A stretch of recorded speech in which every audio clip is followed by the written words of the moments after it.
प्रियंका ने कार्यकर्ताओं में भरा जोश, बोली अभी जिसे डर लगता है वो पीछे हट जाए, फिर हटने नहीं दूंगी। कांग्रेस नेता प्रियंका गांधी वाड्रा चुनाव की कमान संभालने के लिए रायबरेली पहुंच गई हैं। उन्होंने भू एमयू गेस्ट हाउस में कार्यकर्ता सम्मेलन को संबोधित करते हुए कहा कि देश की हालत बहुत खराब है। मैं यहाँ आ गई हूँ, चुनाव में 329 घंटे बाकी है, लगातार काम करना है, हर हाल में जीत दर्ज करनी है। मैं आपके साथ कंधे से कंधा मिलाकर लड़ूंगी।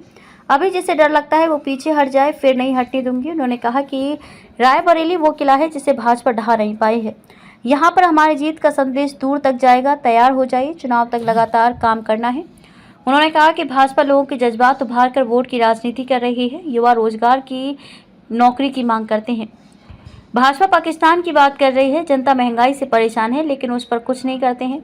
कहा कि भाजपा ने इलेक्टोरल बॉन्ड लाकर भ्रष्टाचार को बढ़ावा दिया है। जब सुप्रीम कोर्ट के आदेश पर लिस्ट सामने आई तो पता चल गया, भाजपा इलेक्टोरल बॉन्ड के जरिए धन देने वालों के नाम गुप्त रखती है।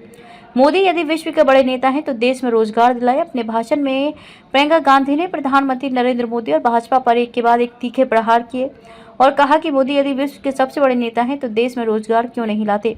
सत्ता पाने के लिए अरबपतियों से सांठगांठ करते हैं और कांग्रेस को सबसे भ्रष्ट पार्टी बताते हैं।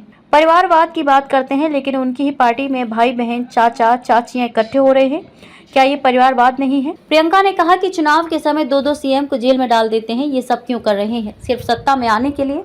इन सभी की बड़े अरबपतियों से सांठगांठ है। 50,000 रुपए की खातिर किसान आत्महत्या कर रहा है क्योंकि वे अपना कर्ज चुका नहीं पा रहा, अपनी बेटियों की शादी नहीं कर पा रहा है, उनका पैसा माफ नहीं कर रहे हैं लेकिन अरबपतियों का पैसा माफ कर रहे हैं। ये सच्चाई आपको नहीं दिखाएंगे? प्रियंका ने भाजपा पर कटाक्ष करते हुए कहा कि आपको दिख रहा है कि देश आगे बढ़ रहा है, G20 हो रहा है, विदेशी देश की बड़ाई कर रहे हैं। आपको बताया जाता है कि मोदी विश्व के बड़े नेता बन गए हैं, वे पूरी दुनिया में युद्ध रोक सकते हैं। यदि वे इतने बड़े नेता है और 10 साल उनकी सरकार देश में है तो रोजगार दिलाए।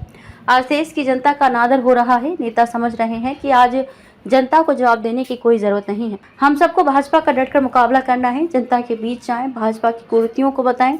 इस चुनाव में भाजपा को उखाड़ फेंकना है। सबसे बड़ा भ्रष्टाचार तो भाजपा ने किया है। प्रियंका ने कहा कि भाजपा भ्रष्टाचार की बात करती है, सबसे बड़ा भ्रष्टाचार तो इन्होंने ही किया है। गुजरात में पुल बनाने वाली कंपनी से चंदा ले लिया, पुल ढह गया और सैकड़ों लोगों ने अपनी जान गंवा दी। जिसको धमकाया, जिनके घरों पर छापा डलवाया, उनसे चंदा लिया।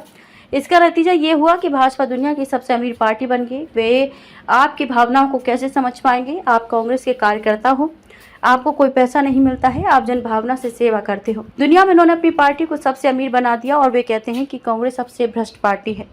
भगल जी ने कहा था कि दीदी यहाँ के लोग डरे हुए हैं। प्रियंका गांधी ने बैठक के दौरान कहा कि 2022 के विधानसभा चुनाव में वे रायबरेली का काम देख रही थी। पार्टी की तरफ से एक कार्यक्रम हुआ था जिसमें छत्तीसगढ़ के पूर्व मुख्यमंत्री भूपेश बघेल जी आए थे। कार्यक्रम के बाद बघेल जी से पूछा तो उन्होंने कहा कि दीदी यहाँ के लोग डरे हुए हैं, उन पर सरकार का दबाव रहता होगा, क्योंकि उन्होंने कोई सवाल ही मुझसे नहीं किया। वहीं छत्तीसगढ़ में ऐसा नहीं रहता है क्योंकि वहाँ पर हमारा काम ध्यान पर रहता है। हमें मालूम है कि हमें काम के आधार पर वोट लेना है। उत्तर प्रदेश की स्थिति अलग है। यहाँ का नेता जानता है कि वोट के समय धर्म की बात करेगा तो उसे वोट मिल जाएगा।